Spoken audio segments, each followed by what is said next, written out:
Let's close the door soon.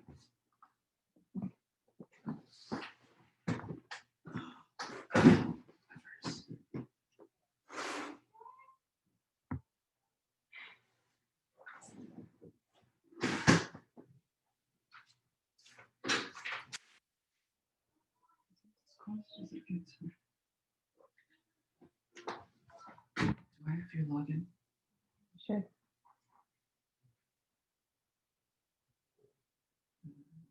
Zoom.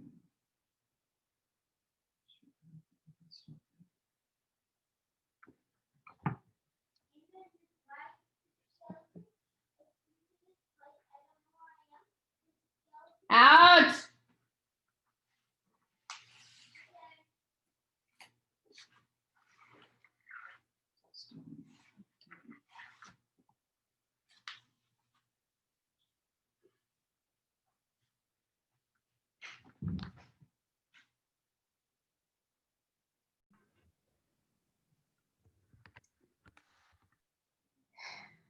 May peace and blessings be upon you all. I would like to start by thanking all of you for participating in this Introduction to Homeschooling webinar. I can't express how blessed my partners and I feel to be able to be speaking to you all today. Rather than wasting your time with facts about us, I want to help you understand the motivation behind our efforts.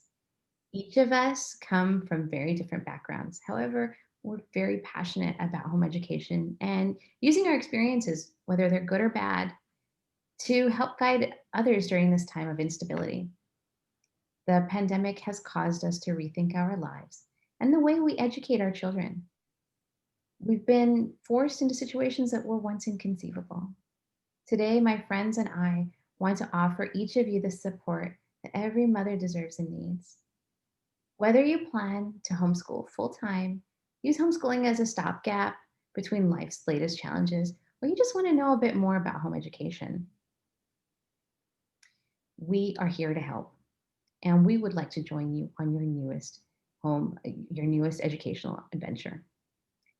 Before I go into introducing ourselves specifically, giving you more information about ourselves, I also want to tell you that our goal is to introduce the concept of homeschooling through three main points of discussion.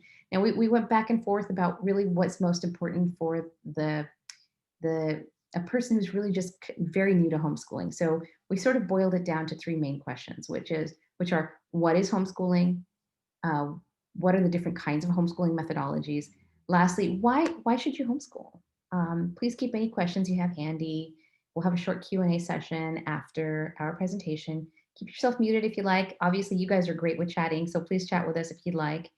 We may not be able to answer during our presentation portion, but we'd like your questions at any point and we'll field them at the end. So let me go ahead and get started by introducing myself and then my friends, of course. This is me.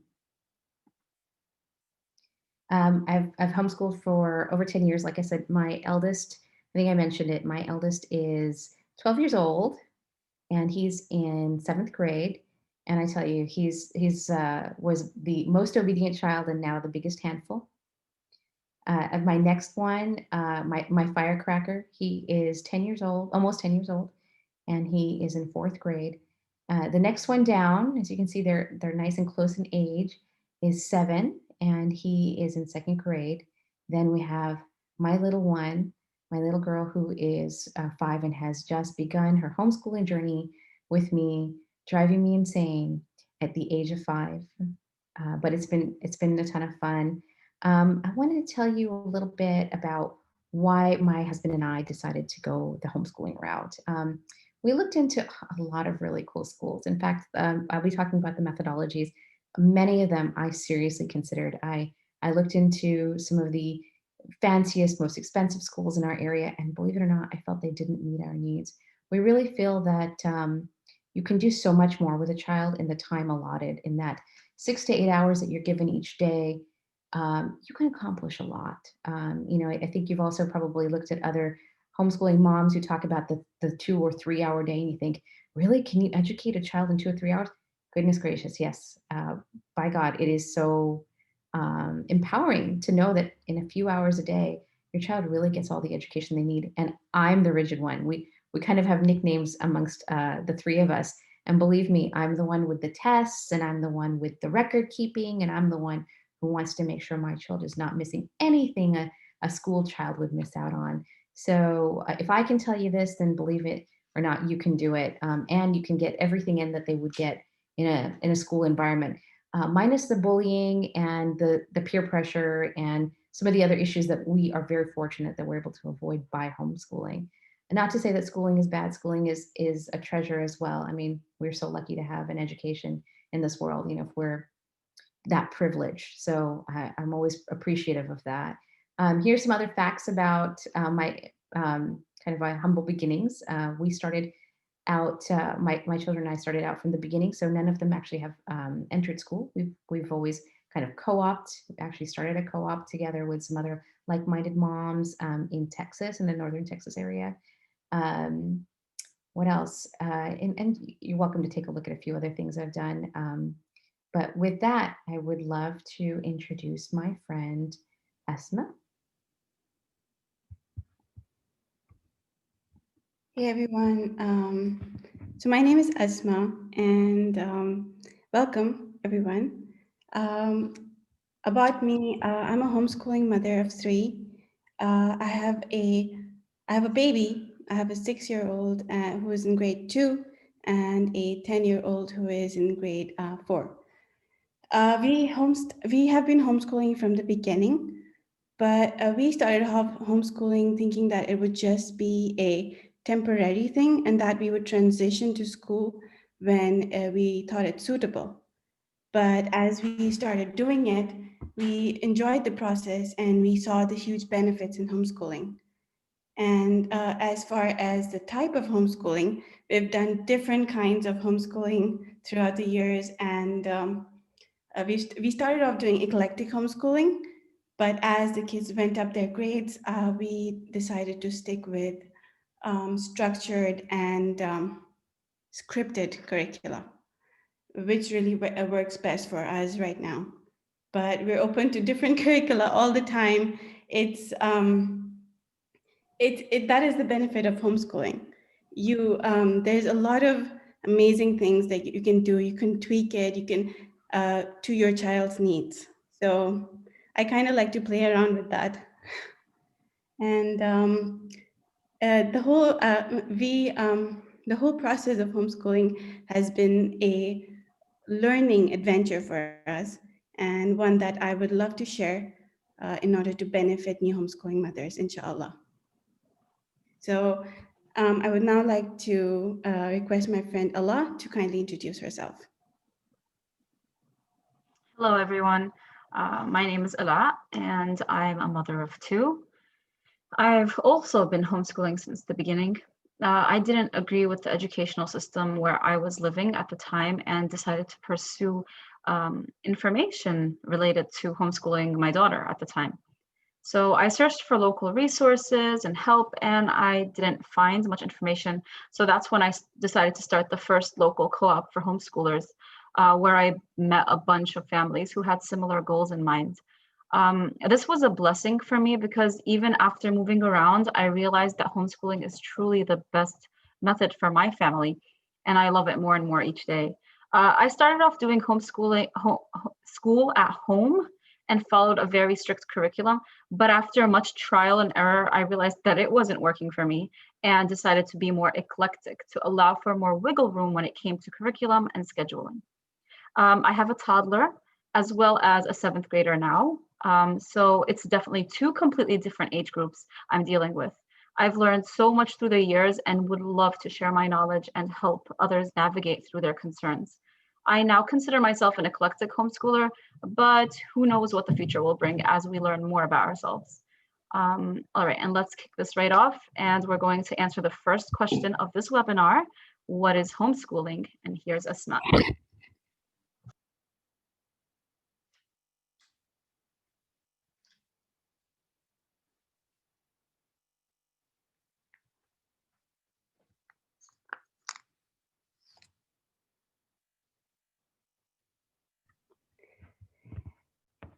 Okay, everyone. So let's dive right into what is homeschooling.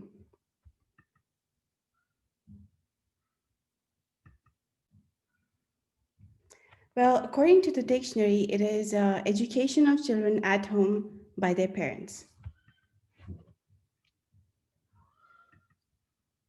Now, different people perceive homeschooling in different ways. What do you imagine? What do you envision when you think about homeschooling? Do you imagine your child sitting by the desk all by himself without any support and really struggling to learn? Or is this homeschooling? Do you imagine that homeschooling is all about play and that there is no structured learning that happens? Unfortunately, many moms consider homeschooling to be an impossible task to achieve. But really, this comes from the fact that there is a lack of true understanding what homeschooling really has to offer. So, in order to establish what homeschooling is truly all about, let's talk about what homeschooling is not. To begin with, homeschooling is not an exact imitation of school at home. Yes, you have a classroom and you have structure, you have lots of books, but really, homeschooling is more about real life experiences apart and away from the structured academic schedule. The difference between a classroom setting and a homeschool is that in a homeschool, the teacher teaches a lesson, but and then she tests the children based off of that lesson. But in real life, it's quite the opposite, where the child has certain experiences and gains certain lessons from those experiences. So, truly, homeschooling is a beautiful balance between structured and structured learning. And because of this, it opens the door to unlimited learning.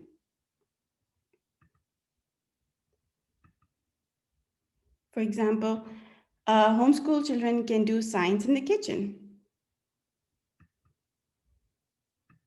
or math at the grocery store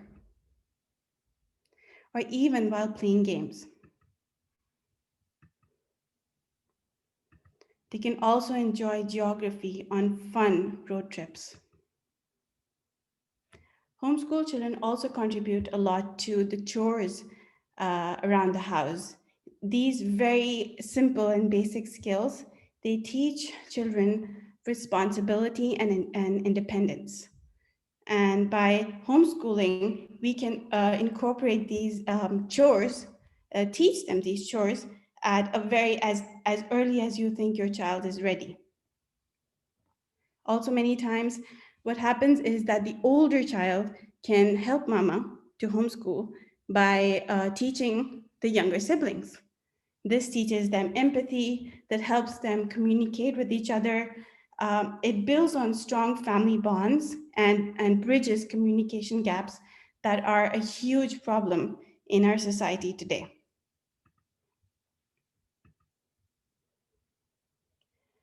Another thing is that homeschool children are not socially awkward. In fact, it is quite the opposite. As I mentioned, outside of the structured schooling, they have a lot of time for a lot of extracurricular activities, skill based learning. They partake in many social and charitable events. And when they're doing that, they're interacting with not just kids their age, but they're also interacting with a variety of ages, a variety of people from different ethnicities, and learning to comfortably communicate with them. So it is truly that they build on stronger socialization skills every single day.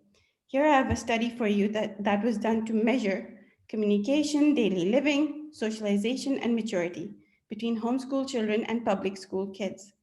And the homeschool children outdid those from public school on every level.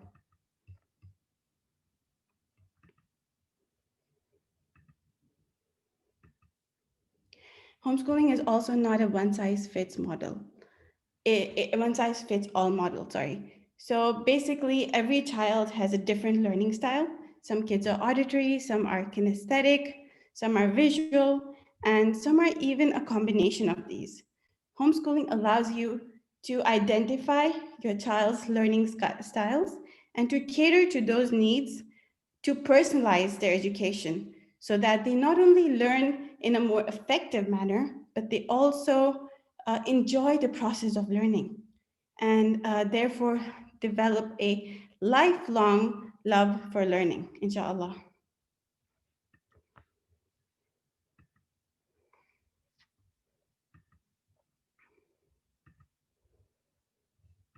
One of the main concerns that moms and parents have is that our homeschool children academically at par with those in public schools or private schools. Here's a study that was done by HSLDA that showed that homeschool children are one grade level higher than those in public schools. Every year that gap widens, and by grade 8, they're about 4 levels higher.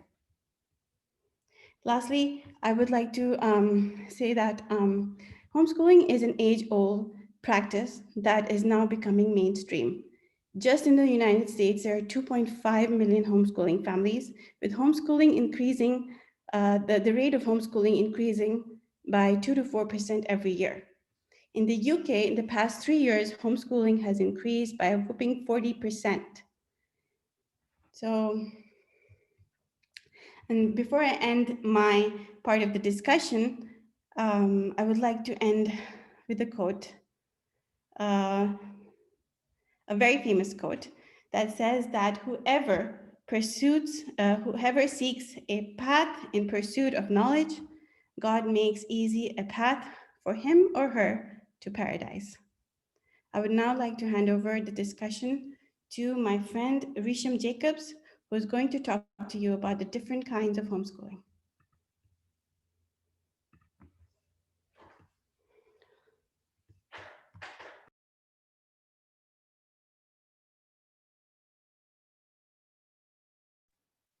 Maybe I should start with unmuting, right? Um, as I begin, I want to talk. I'll be the one discussing with you the different types of homeschooling methodologies. And as I begin, I want to say that as many families as there are that many different types of homeschooling. So there are as many types of homeschooling methodologies as there are homeschooling families out there in the world. So you can just imagine there's such a variety out there.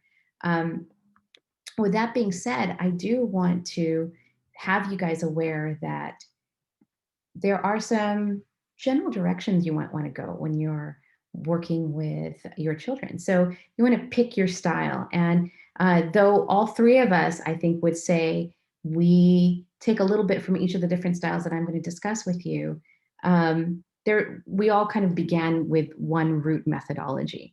So with that, let me get started. Let's start with that classical. I'm sorry. Let's start with the school at home, online, or virtual public schooling methodology. Now, honestly, I think that throughout the last year or so, we would say when we think of someone homeschooling, this is what we're thinking of. We're thinking of a child who's got a specific designated area, whether it be a classroom or space at the kitchen table, right? That is designated for schoolwork. There is some organization, whether it be a public school, private school, whatever it may be, some sort of company that has collected and combined and created a program for your child from soup to nuts, right? They know what they're going to do. The instruction often will be done virtually as well. And homeschoolers have that as well. I mean, we've been utilizing resources like this for a very long time, whether it be a virtual version like the one you see in the picture, or if you even see a box set. So that's where I began. I began with a box set. It was fully scripted, told me everything I need to do. It was, I mean, like I said, I'm very particular. It was certified. It was nationally accredited, and so on and so forth. Came with exams, everything you could possibly need to make sure that your child was on par for that grade level. And we did. We created a classroom, and for us, it was just a good way to have a place to know that this is where you're going to be working, and it's no longer playtime. Well, just playtime. So this is what you often think about now. And children who and families who participate in this methodology will find that you will have field trips or play dates, but they'll be scheduled. So When you choose to do that, that will be once a month, perhaps. And we'll talk about that as we get into other methodologies, how that can be very different and varying between the different styles. Let's talk about the classic methodology. This is where my family and I have transitioned, actually. We were very fortunate that the methodology that we were using incorporated the classical style of education. And the classical is broken down into three main parts: the grammar, where the elementary age child is taught the foundation of just thinking. They move on to the logic stage, and that is in the middle school age range, and where the child is taught logic. I mean, the younger children need to play a little bit more. Here, they're able to focus more on reasoning and so on and so forth. And then by the time they're in high school, it's the rhetoric stage, and the rhetoric stage actually is where they take that foundation that was laid in the grammar stage and the logic that they were taught in the logic stage, and they're able to apply those rules of thinking and make it their own and express their feelings, their own opinions better. Now, many of these styles of homeschooling are often religiously based, so often Christian based. Now, we find that many other religions are creating curricula that have uh, Waldorf or Montessori or so on, with religion incorporated. But often secular curricula are available for all of these.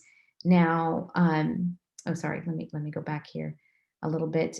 Often what you'll find is this name right here, Miss Susan Wise Bauer. She's literally written the book um, on the classical style of teaching, and you'll see that Latin is a big part of that. Um, it's a very kind of old way, classic way of teaching a child. We're going to move into the Waldorf methodology or style. Waldorf incorporates is also divided into three different groups. Now, different from that in the classical. However, you'll find that fairy tales, music, uh, these sorts of and theatrical play are a big part of Waldorf schooling. Lastly, technology is also not utilized. You'll find that it's often frowned upon until the high school years when the child is a little older. Moving forward, let's talk about the Montessori style of education. Now, like I had mentioned before, Montessori was really big in the area in which we used to reside, and it's based on Miss Montessori, Dr. Maria Montessori's teachings and her development of how to teach children. Now, you find with Montessori, you've got multi-age groups in one classroom, often like 3 grade levels at a time. And what's very important is that the guide is actually, the teacher is more of a guide, and each child has specialized components, materials that they have, work centers that have tasks that need to be completed, and they'll be completed by the child generally independently once they've been taught how to utilize those components. And you can see that here in this picture. So a child will go from station to station and work through whatever activity they've been asked to do, whether it's real life learning like buttoning your shirt or zipping up your jacket, all the way through to manipulatives from mathematics. And I think Asma will say so as well, maybe a lot, but I utilize Montessori materials whenever it's a sensory experience. So it's very nice for schools, but also for homeschoolers. And how do we incorporate something like that in a homeschooler's day? Well, you'll set up the same kind of components and materials and work centers in your classroom or your space, and you'll give them an allotted time to complete each task. So all of these really cool things that we would pay a ton of money to have our child do in a very beautiful professional setting, you can do as well at home. And so on. So let's talk more about the next style, which is the relaxed or eclectic homeschooler. They're unlike the first group that I talked about. You're not going to have every subject every day. They will focus more on completing tasks as they come, and schedules are just not as big of a deal. However, there are, of course, things like completing math, your math curriculum, or purchasing a science curriculum, perhaps, but they're not stuck to that. You can do what you need to do and learn how you like to learn, but they'll still stick to the main subjects, of course, as well. You may find that they use a package set as well for some subjects. And just like I mentioned, not every subject every day, a little more relaxed. Let's get into the unschooler. Now, this one's really great. No matter how many people you talk to about unschooling, especially if you speak to unschoolers themselves, they'll each describe unschooling completely differently. Unschooling, for our session, we'll say, is a very child-led method of learning. So you find that the parent is really a facilitator. What does that mean? That means that you're going to be taking a lot more trips to the library. Perhaps you're purchasing car parts and computer components for them to tinker around with, take apart, put back together, so on and so forth. And really, if that's what they want to do for the next 6 months, hey, we will go and get those things. Maybe it's more nature walks and time to explore, just however you wish to do it. But there will often not be a purchase of curriculum and so on and so forth.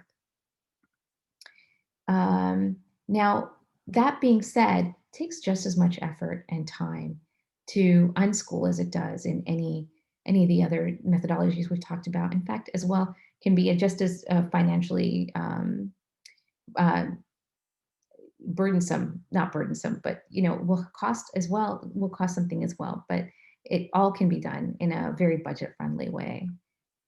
And with that, I want to make you guys all think. That's why we've got this cute little girl here who's thinking. I'm hoping to make sure that all of you are with us and awake. So with that, I would like to start a poll. Please take a few minutes here. My friend Alat will actually continue from this point forward in a few minutes here, in a minute or so here, and talk about why one should homeschool. But meanwhile, please take a moment to answer a few questions for us. I know we did ask a few questions of you when you registered. We may cheat and use some of those questions during our Q&A session if some of you don't start to offer your questions right away. But we thought we'd get a few thoughts from you here. And now that whenever you're ready, please go ahead and start. All right, thank you. So the last question of today's webinar is why homeschool? So this is where, we really dig in there and really try to convince you what are the benefits to homeschooling. So a lot of times when people think of homeschooling, a lot of questions come to mind, including these. What about socialization? But I'm not qualified to be a teacher, or kids don't learn from their mother, or my kids don't listen to me. So those are all valid concerns, but let us help you see the why behind all of this. So the first good reason why people would choose to homeschool is customization. How much extra do we pay to customize practically everything in our life? Customized phone cases, custom paint color, custom fit clothing, etc. So why not get the customization that homeschooling can give? And best of all, it's free. It's free to customize homeschooling to your children's needs. Life is the best teacher through natural experiences. There are different ways that we learn. Some people are visual learners, some people do wonderfully as auditory learners, and then we have kinesthetic learners. And like Asma mentioned previously, there's even combinations of these. So who decided to make education as a one-size-fits-all institution that punishes people who learn differently? So even within these different types of learning, it's never just black or white. There are a lot of variations. Think about learning a recipe for the first time through reading while you're in school. What if you were a kinesthetic learner or an auditory learner and would prefer to hear or see the recipe being done? Better yet, what if you actually needed to experience making the recipe in order to learn it well? A teacher in the traditional classroom cannot cater to everyone's learning needs. You have like 30 kids in the class. She can't, do it individually for each student. But you as a parent have the option to do that, and you can do it flawlessly. that is number one. Number two, as Asma mentioned before, academic excellence is another reason people choose to homeschool. A simple Google search will pull up a bunch of statistics to show how homeschool children typically score higher on many standardized tests. Depending on where you live, you might find that schools in your area are not up to par, and the result is overwhelmingly giving way to a system that fails the students because it never catered to their individual needs to begin with. Colleges recruit homeschoolers because they were given these customized educations and can think outside the box. Colleges nowadays are really looking for that. They're looking for people who can create, invent, think, and not just, 1 + 1 is 2, and that's what I learned. So that's a huge pro. The next reason why people might choose to homeschool is freedom. That's a big one for me as well. Freedom is really something special that you get with homeschooling. If you think about it, it might be cliche, but schools are an institution that bring up factory workers. So you could look at it like, 9-to-5 job, 7-to-3 school day. Why not be able to teach a child to think freely and to be creative with their time? Why not let them have the confidence to be themselves instead of following everyone else? Let them follow their dreams, pursue what they are good at instead of just sitting in a classroom every single day for endless hours, relentless schedules, and they're not really serving a true purpose. Maybe this child's passions is drawing, or maybe he really loves engineering. Why not put their effort and their experiences into that so that they could excel in those things? So that's one of the biggest beauties of homeschooling, or choosing to homeschool. And one of the last reasons that I have here of why people choose to homeschool is quality time. Now, we all chose to be parents, whether we like it or not. It's a very challenging job. And why not dive into parenting and really embrace that maternal instinct that we have? We're going to cook and clean and do things anyway. Why not take our kids along with us and give them those life skills, give them those things that they really need to excel in their lives? Your child was born. You taught them to speak their first word. You watched them take their first step and eat their first food. You watched them take their first fall even and live through it with love. So what makes you think that you aren't qualified enough to continue being their parent and teacher in life? Why not see them read their first word, write their first book, and bring their first imaginations to life? Why not be there for them as they see their weaknesses and strengths? Why not be their guide as they enter adulthood and choose their paths? So that's definitely a huge pro to homeschooling. And with that, I'd like to end this by saying, what are we here for? Who is Mama the Teacher? So we are passionate about homeschooling, and especially during these difficult times. We are seeing and hearing from more and more families who would like to learn more about homeschooling. People are constantly wondering if they can homeschool while maintaining a full-time job, if they can keep up with all the required documents that homeschooling might need, if they're capable of manifesting success for their children. Yes, yes, and yes.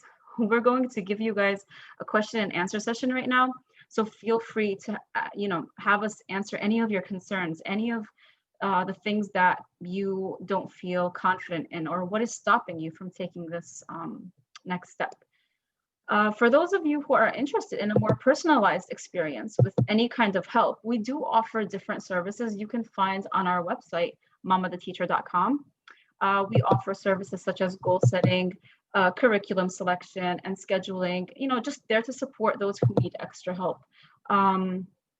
Furthermore, if you feel like you are in desperate need of help and you really don't know where to begin, and if you are absolutely serious about starting your homeschool this year, then please send us an email and tell us your story. And we plan on choosing one family a month to help from A to Z completely free of charge, and get you guys started on your homeschool adventure. And with that, we thank you so much for attending our webinar today, and we hope this inspires you and opens up a brighter path for your family. We will now start answering some of your questions, so feel free to ask away. Let's see if we have any questions from our cheat sheet. If anybody has any questions, feel free to type them, raise your hand, and let's begin. Assalamu alaikum. Wa alaikum salam. I wanted to see if you can, I don't know, if give some ideas on the social aspect of things, because obviously we're in a pandemic, and here in the UK we're in another lockdown, and me and my husband had decided to begin our homeschooling journey at the beginning of this year, which is obviously January, until the end of the year, and we'll sort of have a review of whether it's working or not. But one of the major things that I'm still not convinced by is this, like, I've heard this, that homeschooled kids are okay, they'll do okay with the social aspect of things, but I don't know. I'm just not sure how they will be okay with the social aspect of homeschooling. That's a very valid concern. I feel like a lot of people are really concerned about socialization with homeschooling. So obviously now with the pandemic, I think everybody's having that problem. Everybody's forced. I mean, lots of people are forced to stay home, and their kids are doing virtual learning. So they're basically homeschooling without really knowing that they're homeschooling. But instead of the mom or the parent teaching, it's a virtual teacher that is teaching, and they're just spending endless hours in front of the screen. So when it comes to socialization, COVID-19 has changed everything. Socializing is not easy, but what I say, like previously, you could always find something to do. Actually, I feel like homeschooled kids can socialize a lot better in some respects than regular schooled kids, because they're always interacting with people of different ages and different experiences. You go to the grocery store, they learn how to deal with those kind of people. They talk to their grandparents, they talk to the younger siblings, older siblings. There are different co-ops that people can join, whether it's religious-based co-ops or just fun-based co-ops, people that are into nature. You find groups and your kids can form friendships that way. There's a lot of openness nowadays, where there's a lot of information out there. People also do pen pal. I know it's so old school, but people still have pen pals, which is great, especially now with COVID. I mean, it's definitely taken a toll. But if you want to add something. Yeah, I would like to interject a little. I was smiling because I'm glad you fielded the question. But what I find ironic is when you go to school, right? I mean, I want to say here, I am a public school child through and through. I am so grateful that the government paid for my schooling, right? So my experience was a very typical public school experience. And I remember, irony of all ironies, we say that school children are socialized. What do you do at school? Your teacher tells you to be quiet. Okay, believe me, I tell my kids to be quiet too, because they're all over the place sometimes. But that's okay. That's different from be quiet and you're not allowed to socialize. So you spend your whole day actually not being permitted to socialize until just that tiny little break, whether it's recess or lunch or whatnot, and then after school activities. And again, then you're asked to participate in a very structured activity, which may not allow you to socialize. Now, on the other hand, homeschool children, we, like whenever they need a break, they sort of just take one, whether, they've asked permission, obviously, or they know they've already built it into their schedule. I also want to mention that there was an article I read, and it was one of the most beautiful things I've ever read, and it was by a university professor. Now, we question what we do in elementary school and middle school, and then high school, we totally freaked out with the homeschooling, because that's where people really were. They're like, but now it's serious. Well, it's been serious since I started kindergarten, because that's just who I am. But this professor was talking about how he had this room of hundreds of kids. And then there's this one child who came in the front row and sat straight in front of him. And every time there was a question he would ask the class, this child would field the question, would just answer straight away, like he was the only one in the room, had no mercy on that teacher. And it was sort of like his first real experience with a child with so much courage and just to be so brave and not afraid to get it wrong in front of a very large group of peers. And in the end, he sat down with the child and really had a heart to heart and said, where's this coming from? And he says, well, I was homeschooled. The teacher and I have always had a conversation. What's the problem? So ironically, we tend to think that by homeschooling, we're going to be sheltering them. It is the job of the parent, therefore, to tackle the hard subjects. Your kid's not going to just come home. I mean, like our kid is not just going to come home and say to me, well, mom, they talked about gender relations or so on and so forth. I actually pick those battles on my ground, my turf. When I want to talk to them about how different genders mix, or when I want to talk about political issues, it's on my turf, it's on my time. And I do have to be a little bit more conscientious because it's not just going to come in from outside. I've got to say, okay, it's probably an age appropriate time to discuss it. But we have discussions that I think most kids, especially Muslim children, I would say, are very uncomfortable having with their parents. They'll have it with their teachers at school, but that's because they feel like there's going to be no consequence for that. And so it does give them an environment where they have to connect with us on a much deeper level. I remember my sibling or other people I've met, they say, well, there's the there's the person that my parents see, and then there's the other me or the real me. And with homeschool kids, it's really hard to get away with something like that. They don't have that choice. I'm sorry, Safar, if I've drawn this out a little too far. I hope that's helpful. You please let us know. But the pandemic has made it tough for all of us. Believe me, we're suffering more than any school child. We want to go outside.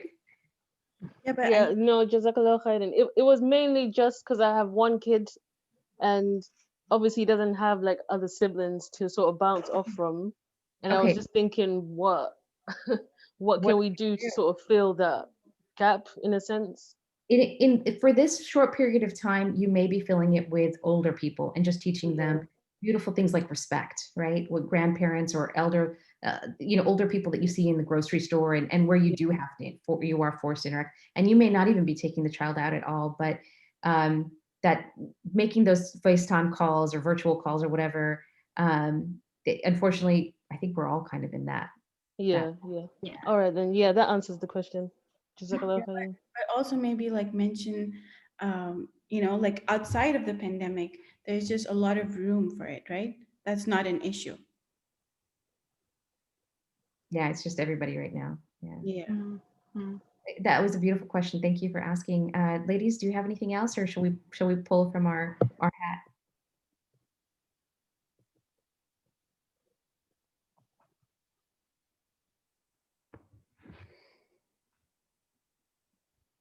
Ala, do you want to pull one of our questions that the ladies had submitted earlier? Sure. How does one start homeschooling? How does one get started with homeschooling? Espen, do you want to talk about how you started? Well, when you start, depends on your child's age, especially when they're younger. You can, I used to print out free worksheets, and I would do a lot of work with a lot of art, a lot of, Play-Doh, those kind of things. And there are a lot of resources that are free out there. So you could start, like I said, it depends on your child's age. If your child is, I would say grade 1 or, yeah, about grade 1, then you need to, and this is what we did. We transitioned at that point to more structured curricula. So as far as how to start, see, you have to set your goals. You have to set your goals on what is it that you want to achieve that particular year for your child, and sort of work backwards from there. Set your goals and see how you want to go with it.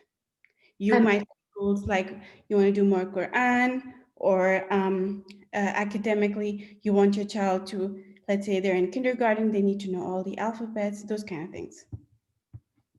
And I would say that Ala and I found that we had certain national or state level, I mean, for the United States, level things that we had to complete in order to do that. Now, it depends on your location. So that's what I mean to go with this, is that if you're in, depending on which country you're in, whether you're in the UK or in South Asia, you're going to see, well, what are the requirements? And that's something we do offer assistance with if you're having trouble researching that. But that's where I would say to begin with. What is the country mandating or the state mandating for you? I know England is actually pretty open. If you're home educating, you've got quite a variety of things you can do, and it's just registering with your local authority and so on.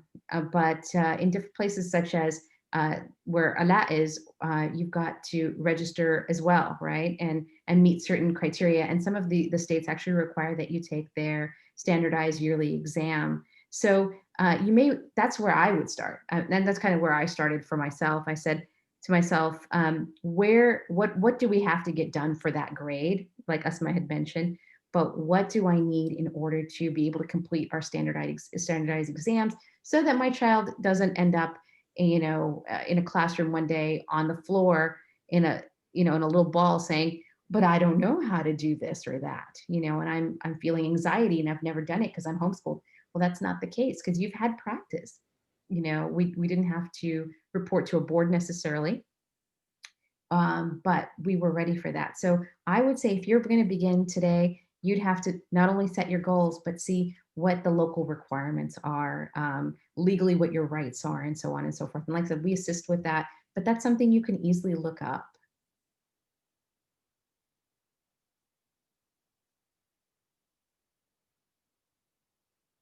Any other questions, or Alat, if you want to pull another one of those? Good. Somebody previously asked, how do they balance between school and housework?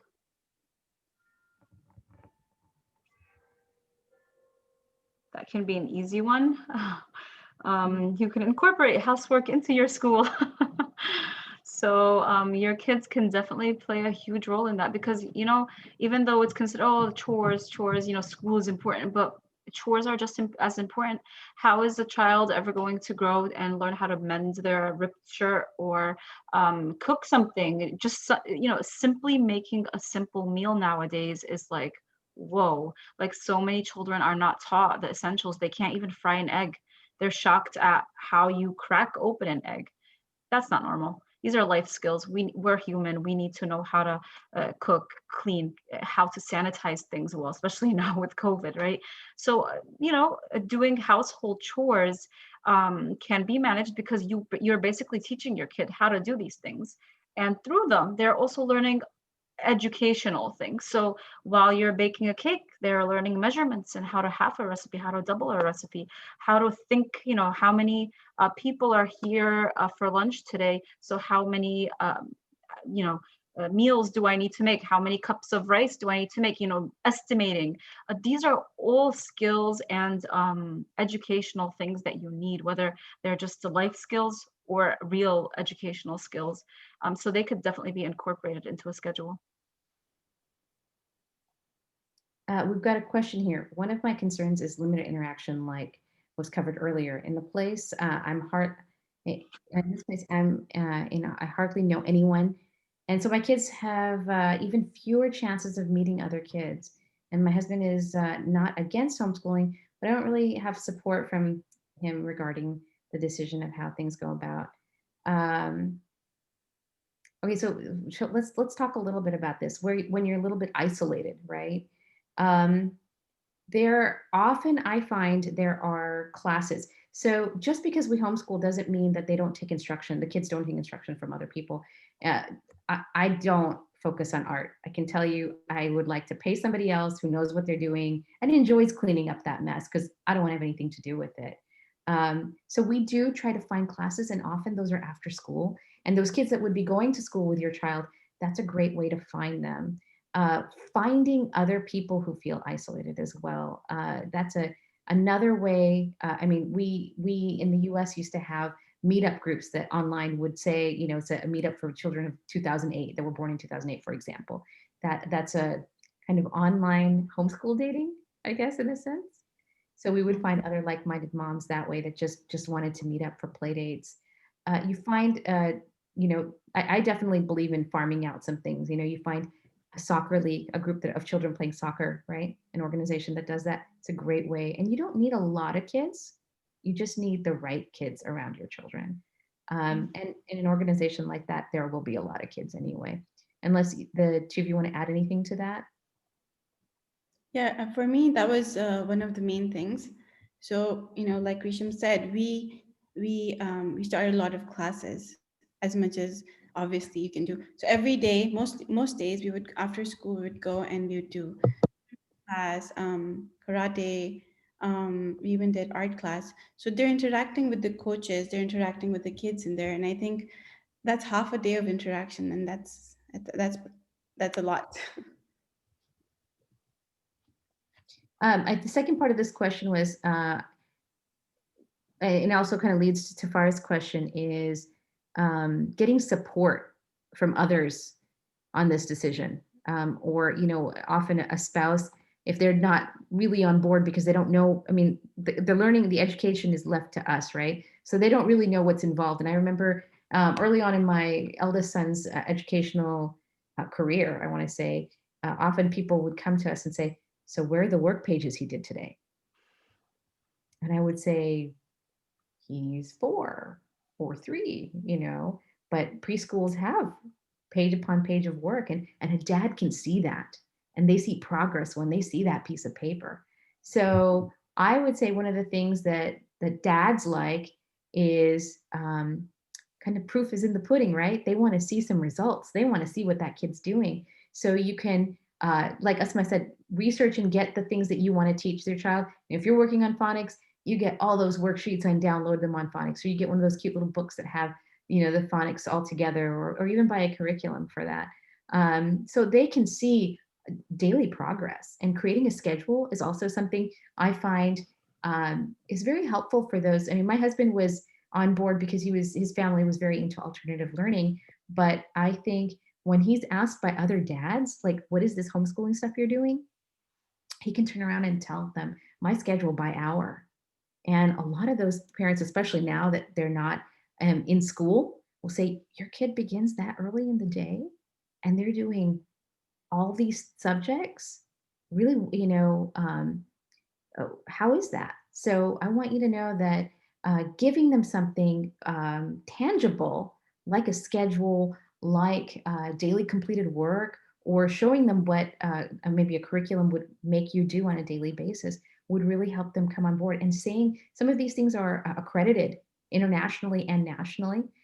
So I feel like that's a great way to show dads or family members or whoever, friends that are not so pro homeschooling, that it's something that's very viable and very practical. Does that help? Asma, if you want to add to that?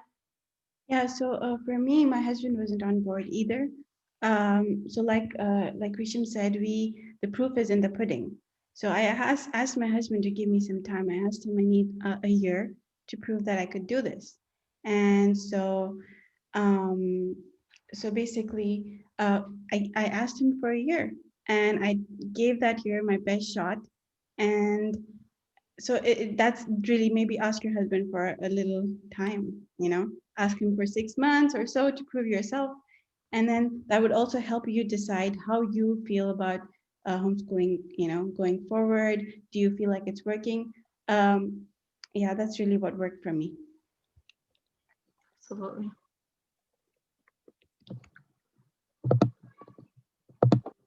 I think to further those questions, unless you guys have anything else, family members on board with the idea of homeschooling, such a young age, when the normal kids would go to nursery or school, and they're just at home all day. Well, I mean, let's go back to the practicality of homeschooling, right? Ala had mentioned that, when she's teaching chemistry or measurement during a baking session, right? I want to go the other direction because I've got multiple age kids and they're just close enough in age where I really can't combine lessons. So I can't do science. Often I cannot do science with 2 at the same time. when they do projects, I want you to know they all run in and want to blow up that balloon or make those pretzels. I Yeah. have no choice. They will come, but they didn't want to hear what the lesson was about. They just want to do the activity. But let's make it really practical. When I've got to go take care of cleaning up my 5-year-old in the potty, my 12-year-old will sit with the 9-year-old or the 7-year-old and finish up the math lesson or the science lesson I'm working on. So how do you balance life and home? I mean, we definitely, I wish all of us had more support, like helpers or family or sisters, whatever, people, best friends that would come and cook and clean with us and do our dishes, which often we do get fortunate that that happens, whether it's just family support or friend support. But honestly, these kids become our support. Even if I'm yelling, hey, make sure you do number 12 with him, and the water's running and whatever, life's happening and school's still happening. Yeah. There, there's no blink in that. It's happening at the same time.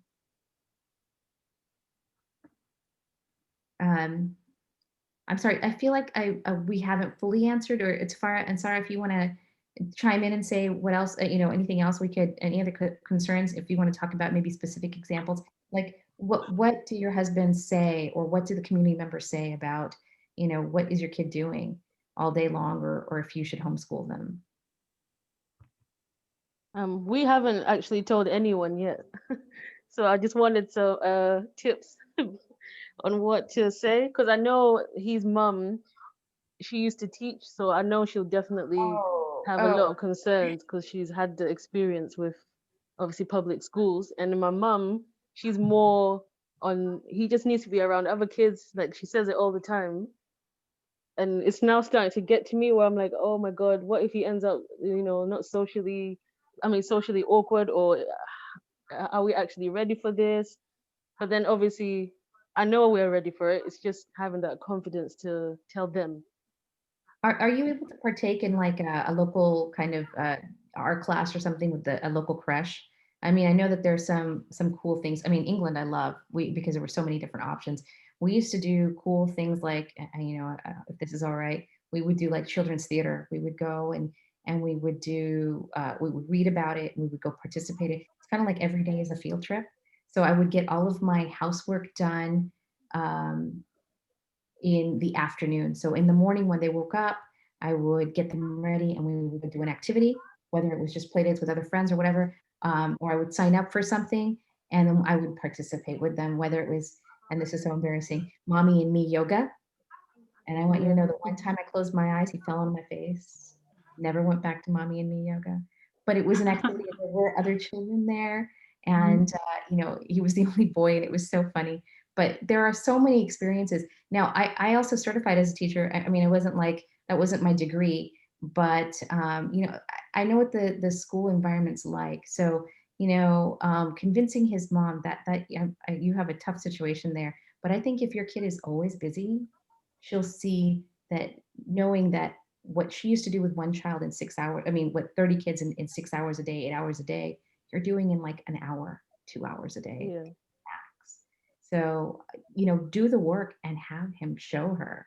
And she'll know age level, what's appropriate for that age level. And she'll know he's way beyond anything those kids, even she taught, were doing. Absolutely. Yeah, Absolutely. that's true.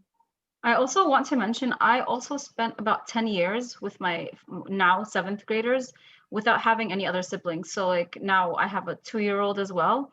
So I also felt the same concerns. Like I feel your concerns of, oh my God, she's all alone. She has no friends. She has no siblings, nothing. Like, and it was fine. Like, yes, it's definitely something you think about. I thought about a lot. And that's one of the reasons that pushed me to start that first co-op, because I really wanted her to be able to see other people. But if you go out there and you find groups, find activities to keep them busy, there's so many activities, whether paid or free.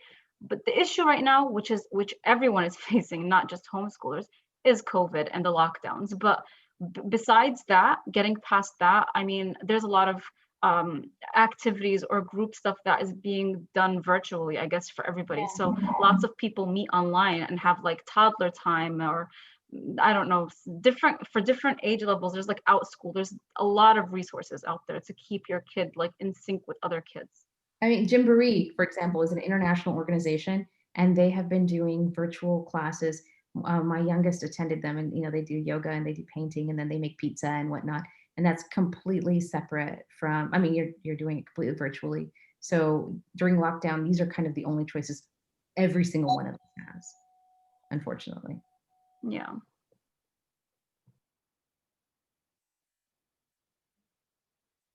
And any other questions, thoughts, guys? Questions? Haven't had any questions from Zainoon and Ashfia.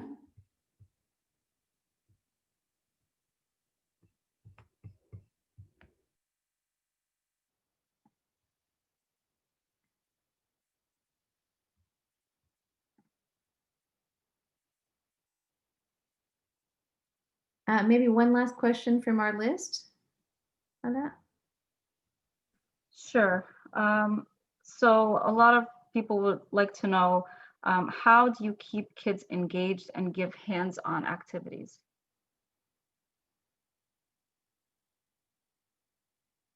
So someone who has a beautiful question like that may look into something like a Montessori style education, or even Charlotte Mason. What's cool with that is that you have like kits you literally buy. Um, and you may, depending on the age, obviously, we would start with something as simple at the age 5 or above, learning to tie your shoelaces, and you just buy a little kit, and all they do all day long is you can go grab your shoe and go tie it, or there's like a little book that has the instructions, and then 2 little strings to start to lace up. What else? If you get into, so you might want to go that direction, because they have kits for every single age, and they're quite advanced. Um, and that's very kinesthetic, right? It's very hands-on. Other thoughts? I'm sure that you guys have some better thoughts on that one.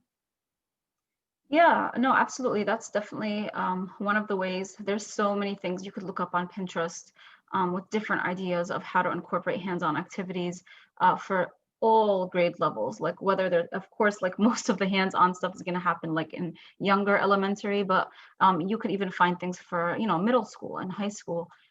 It's just going to be a lot more complicated, but there's definitely lots of ideas, lots of resources out there. Just imagine yourself when you were in school, try to remember some of the things you did. And then if you just search that, you'll even find way more stuff that can help you with some ideas of how to get hands-on activities and not be so boring with learning. Ashfia, would you like to ask a question? Who would you like to speak with? Also, you're welcome to stay on after everyone disconnects if you'd like.